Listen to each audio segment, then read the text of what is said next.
country struggling with food shortages, the president, Nicolas Maduro, is using food as a way to get people to vote for him. He threatens, I'll take the food away if... Shalom. I want to give all praise and glory to Yahweh, Ba'asham, Yahweh Shai, Ba'asham, Rakah, Kadash.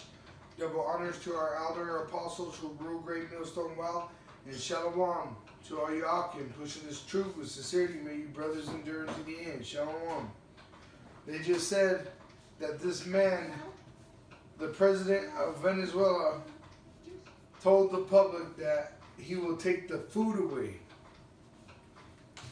That's what they're going to do here in America. It ain't going to be that there ain't no food. There's just going to be, you're not going to be allowed to get access to it.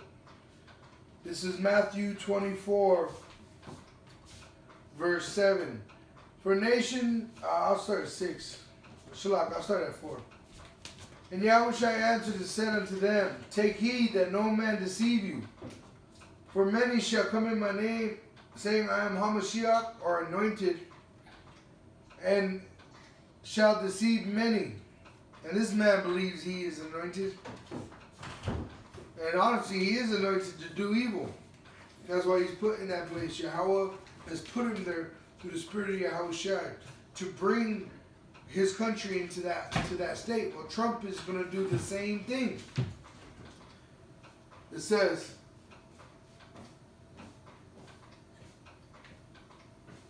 for many shall come in my name, saying, I am Hamashiach, and shall deceive many.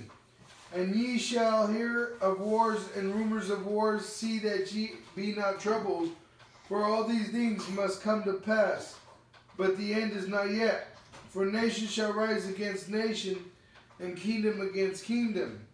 And there shall be famines and pestilence and earthquakes in diverse places. All these are the beginning of sorrows. So they're showing you how the famine's going to come. It's not so much that there ain't no food. What it is that they have control over you not getting the food. And that's what they're going to do. They're going to be able to bring that RFID chip on your ass. Through that, they're going to starve you out. Stalin did this in Russia. Hitler's done this when he was on his crusades. If I lose the forthcoming election. Blood Prophets author Vanessa Newman acts as our reporter, not necessarily on the scene, but certainly someone who knows what's going on down there. She is with us this morning.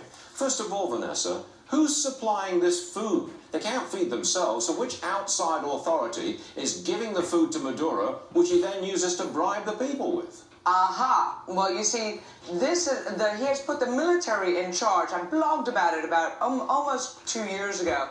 He put the military in charge, like all other means of production, in charge of food. He put the military in charge.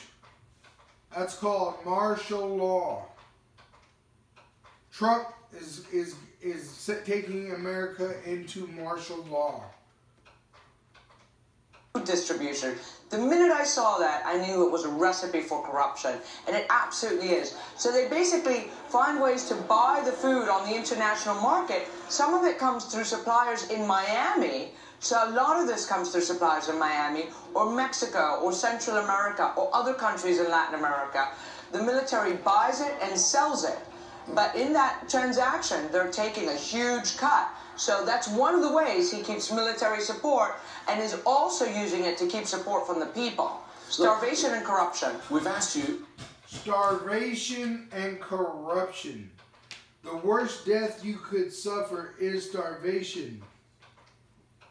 And that's coming to America. We're right behind these people. Many, many times, when is this guy going? Maduro, when is the president going? I have to answer my own question. He ain't going. I mean, this guy will have to be carried out. Can I put it like that? Yes, unfortunately, yes. I think that is right. Now, I think that, he announced these elections, which nobody thinks is real and has been condemned by the international community for May 20th. He is so sure he's going to win the elections that he's already announced that he's going to change the currency after the... And he said he's going to change the currency after the election. He's going to change it to that RFID chip because that's going to go global. The dollar's crashing, their dollar's crashed.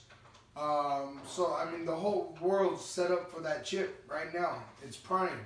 Just like a woman that passed her period and now she's looking for some love. She's prime.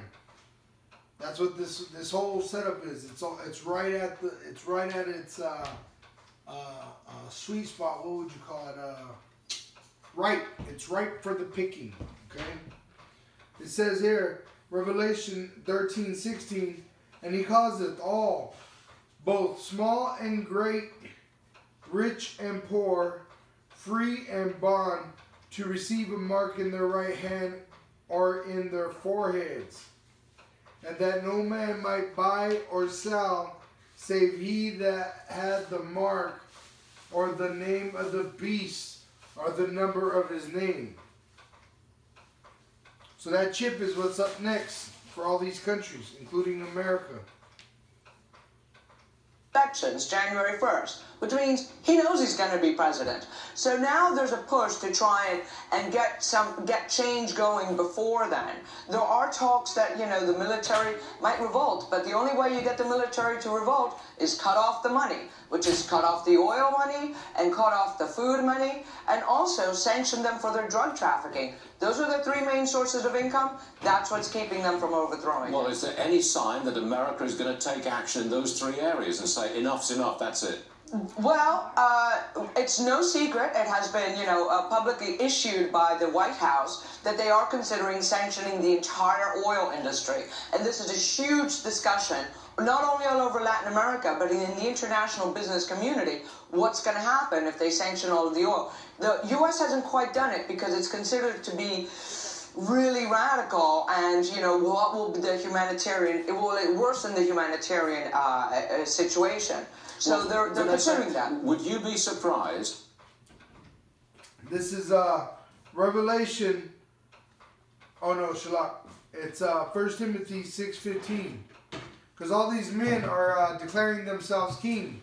China just declared their president king. Putin was just declared king. This man, as you can hear there, he's going to declare himself king. Trump, he brags about himself being so much like Andrew Jackson. And if you know about Andrew Jackson, he declared himself president. So Trump is going to declare himself king, which he is the king of Babylon currently. So all these men declaring themselves kings on this earth moves even forth prophecy because they're challenging Yahushai's title, and he ain't going to be slack in coming forth to declare himself ruler of the universe and earth. This is 1 Timothy 6:15, which in his times he shall show who is the blessed and only potentate, which goes back to power, the King of kings and Lord of lords. This is Revelation 17, verse 14. These shall make war with the Lamb, and the Lamb shall overcome them, for he is Lord of lords and King of kings, and they that are with him are called and chosen and faithful. Which is talking about the elect. That's describing the characteristics of the elect. They are called, they are chosen, and they are faithful to do this work in faith. Revelation 19:16, and he hath on his vesture and on his thigh a name written, King of kings and Lord of lords. So soon we're going to see Yahushua show up, because soon that chip's going to come, and then soon those nukes. But between all that, there's going to be a lot of death. A lot of death. Shalom. If the Trump administration turned around and said,